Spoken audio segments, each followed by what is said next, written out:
장현재의 마감 브리핑입니다. 어제 국내 증시는 가는 종목, 가던 종목만 잘 가는 시장이었습니다. 오늘의 키워드 바로 지켜보기입니다. 파월의 거친 생각과 불안한 증시와 그걸 지켜보는 우리. 자, 어제장 이렇게 설명할 수 있을 것 같아요.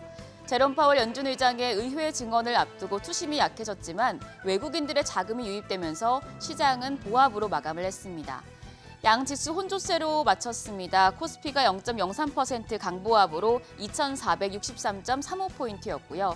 코스닥은 0.09% 약보합으로 815.76에 장을 마감했습니다.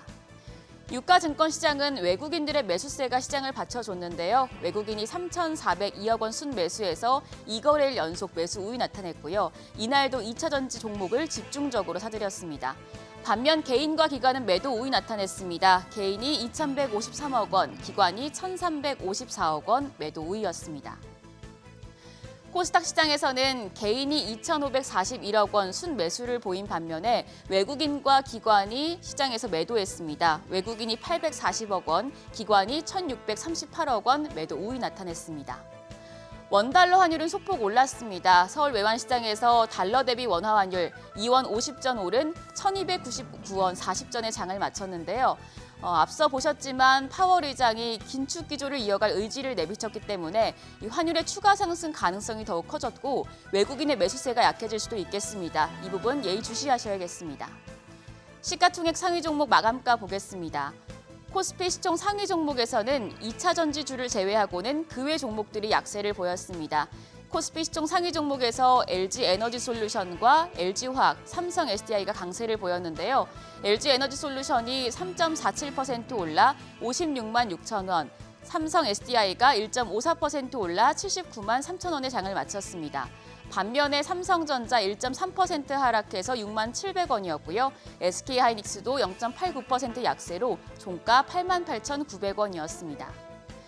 코스닥 시총 상위 종목에서는 엔터와 바이오 쪽을 중심으로 시세가 나왔습니다. 코스닥 시총 상위 종목에서 우선 에코프로비엠과 LNF, 에코프로가 차익 실현 물량이 나오면서 약세를 보였는데요. 에코프로비엠이 5.3% 하락하며 20만 5,500원, LNF가 5.04% 약세로 종가 24만 5천 원, 에코프로가 5.65% 하락해서 종가 29만 2천 원이었습니다. 반면에 셀트린 헬스케어가 7.72% 올랐고요. HLB도 8.56% 올랐습니다. 또 엔터 업종인 SM 15.07% 급등하면서 마감가 14만 9,700원이었습니다. 업종별로 나눠서 보면 에너지 장비와 서비스 업종이 6.34% 올랐고요. 그 밖에 화학과 엔터, 전기 제품, 비철금속 업종이 강세를 나타냈습니다. 에너지 장비 및 서비스 업종에서 신재생 에너지가 상승했습니다. 한국과 우즈베키스탄이 신재생 에너지와 에너지 효율 등 에너지 신산업 협력 확대 방안을 논의한 데다 최태원 SK그룹 회장이 유럽 에너지 기업들과 연쇄적인 회동을 갖는다는 소식이 호재로 작용을 했고요. 엔터 업종 상승은 SM의 주가 급등 영향이 컸습니다. 카카오와 카카오 엔터테인먼트가 SM 엔터 지분을 주당 15만 원에 공개 매수하겠다고 밝히자 SM이 신고가를 기록했는데요. SM 엔터테인먼트 주가 그래프를 살펴보시겠습니다. SM 경영권 분쟁 이슈가 나왔을 때가 2월 8일입니다. 이때 주가가 9만 8,700원이었는데 어제장 종가로 14만 9,700원, 종가가 상장 이후 최고가인데 거의 15만 원에 육박하는 상황입니다. 그 밖에 2차 전지 업종에서는 배터리 제조업체 그리고 관련주 내에서 상대적으로 덜 올랐던 종목을 중심으로 상승세를 보였습니다. 1월 글로벌 전기차 배터리 시장에서 국내 배터리 3사의 시장 점유율이 23.2%로 집계됐습니다. LG 에너지 솔루션이 점유율 3위로 13%, 그리고 삼성 SDI가 점유율 5.5%로 5위, SK온은 점유율 4.7%로 6위를 기록했는데요. 시장 1위는 33.9%의 점유율을 가져간 중국의 CATL이었고요. 일본의 파나소닉도 11.2%의 점유율을 차지해서 시장 4위를 기록했습니다. 이제 중국 기업들을 제외하고는 LG 에너지 솔루션이 시장 1위를 차지하는데요. 미국의 IRA 법안이 시행되면 중국 배터리 기업들에 대한 견제가 더 심해질 테고, 그럼 우리나라 배터리 기업들이 우위를 점할 수 있다는 긍정적인 전망이 나옵니다. 다만 배터리 3사의 신규 투자가 북미 지역에 치중된 상황에서 만약 미중 화해 분위기가 조성된다면 K배터리가 크게 위축될 수 있다는 분석도 있습니다. 2차 전지 관련주들의 모멘텀이 계속되고 있지만 이미 주가가 워낙 많이 올랐고 또 조금씩 흔들림을 보여주는 종목들도 있기 때문에 3월에는 다른 테마로 눈을 돌려보는 것도 좋을 텐데요. NH투자증권에서 미국과 중국 정책의 수혜를 받을 수 있는 종목을 사자라고 이야기를 했습니다.